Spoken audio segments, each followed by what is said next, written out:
Ladies and gentlemen, there is money to be made this offseason here in Carolina.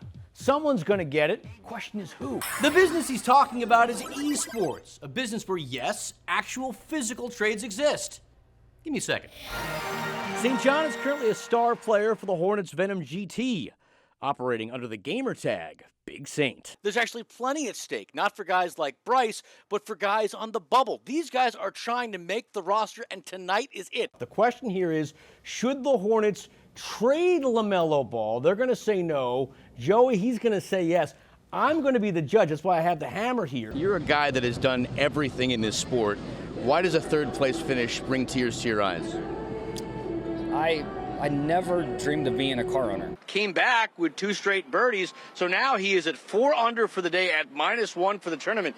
Not saying he's going to win this thing, but it's been an incredible recovery. We got him spot shadowed, falls down trying to get around the pick. Rather than complain, that's what we'd all do. He shakes it off, then off a Hokies turnover, he takes all his anger out with a big dunk. It's a shoe. That's all it is, right? To some, sure. But not Michael Griffin. Sneakers tell the story of your life. Every little scuff, every mark on them is the journey you've taken through life. This pair has got quite the tale. A real rags to riches story. It's how one Charlotte man literally started from the bottom to become a sneaker king. My whole thing was other people didn't believe in me, so I was like, well, I don't believe in myself. It was 2020, and life had hit the 31-year-old hard. He was living with his dad and not quite sure of his purpose. Then he started thinking of what he was passionate about. And it all came back to shoes. It's a true expression of who you are.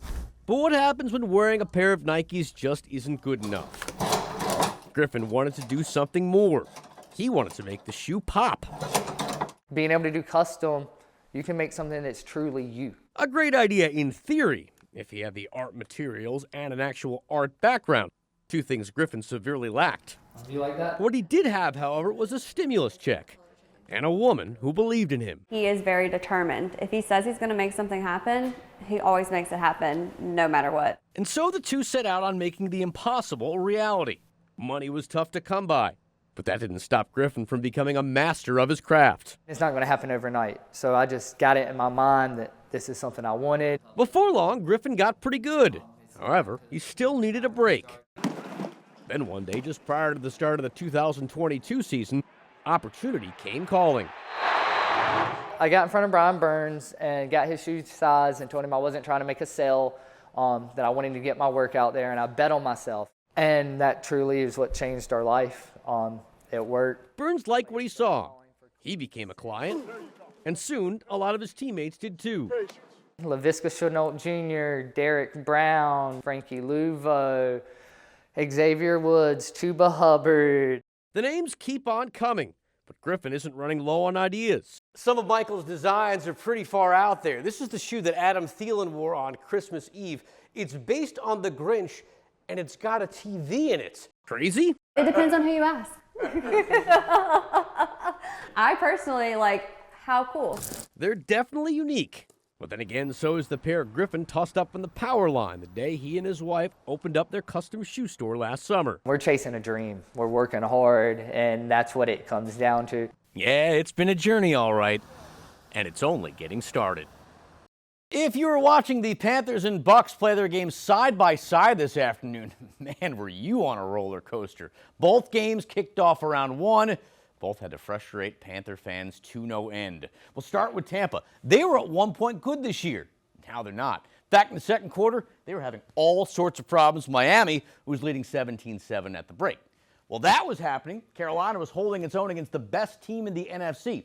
The Panthers and Seahawks were actually tied at 3 going into the second half. Remember, a win would have clinched the division for Carolina over Tampa, but that never happened. In the third quarter, Carolina suffered a major meltdown. Right after they picked off Sam Darnold, Chuba Hubbard fumbled the ball. It would lead to a touchdown. Seahawks led 10-3. Next drive for the Panthers, they looked to respond, but look what happened. Bryce Young throwing, he's going to get picked off. Julian Love with the interception. Seattle getting it back in Carolina territory, and they would cash in moments later. Darnold, 1 touchdown pass on the day. It happened on this 17-yard strike to A.J. Barner. 14 straight from the Seahawks. They were up 17-3 going into the fourth. Panthers would go on to lose this one 27-10.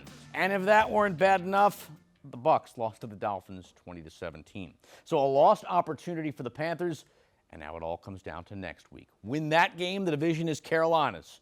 After an up-and-down season, maybe it's only fitting it ends that way. For more on what happened, though, today at the bank, we send it back out to Gabe and Gia. That's just great football, and so I'm really proud of him for, just playing with the kind of effort that we were expecting from him. Man, it sounds like Panthers rookie Nick Scorton made a real good impression in his first ever preseason game. In the loss to the Browns, he finished with 2 tackles. However, it was the play in which he didn't get the hit that had everyone talking. We're going to pull it up right here. It was in the second quarter with the Browns driving. Their rookie quarterback, Shedeur Sanders, tried to make his move. There you see number 11, Scorton, cuts him off. Sanders going to come back the other way. He thinks he's seen the last of Scorton. Football field, 160 feet wide. In 6 seconds, Scorton turned on a dime, came back the other way, and was able to force him out. That then brings us to Rico Dowdle. I like Rico. I know you like Rico. But let's not kid ourselves. Carolina's breakout back probably won't be back next season. Dowdle bet on himself taking a 1-year deal with Carolina and ended up getting 1,000 yards on the season. It's time he gets rewarded for those efforts, but I don't think it's going to happen here with the Panthers. It's more likely he'll find it somewhere else. Last but not least, let's talk defense. Unlike Rico, I don't think Christian Roseboom will be a one-and-done here in Carolina. Thanks to injuries last year, the veteran linebacker was a surprise addition to the starting lineup. With Trevin Wallace often dealing with injuries himself, Roseboom stepped up and ended up leading the team with 122 tackles over 15 starts. Granted, he was a liability at times in coverage, but overall, Carolina was better when he was out there. Folks, the clock is ticking. The negotiating window starts Monday. Signing period begins Wednesday the 11th. Michigan football, first and goal. If you were to ask me to describe Michigan head coach Jim Harbaugh, this is not how I would do it. He definitely has a heart. I think he's a teddy bear as well. Clearly, Gastonia resident Liana Bell knows something I don't. Having covered Jim when I worked in Grand Rapids, Michigan, I got to know him as a cantankerous coach. She and her family, however, got to know him in a much different light. Coach Harbaugh reached out to me and was like, "Hey, Liana." I was like, hi. Harbaugh had heard about Liana's son, who at one point might have been on the Wolverines' radar. Demetrius Walker was a star athlete from Muskegon High School who boasted numerous Division I offers.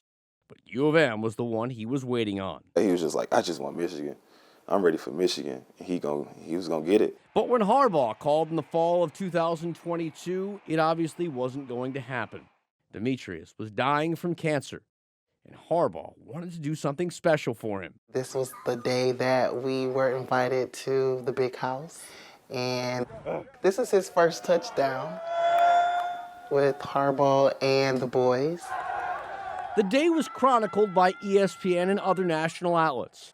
It's an experience Liana still thinks about, now more than a year after her son's death. I have a lot of videos of us going through that tunnel, so I definitely relive that moment all the time. Jim and his wife apparently do as well. Even though Liana left Michigan for North Carolina last year, the Harbaughs have not lost touch. They just encourage me and tell me how great Michi was and how he has changed their life. He inspired them to keep believing.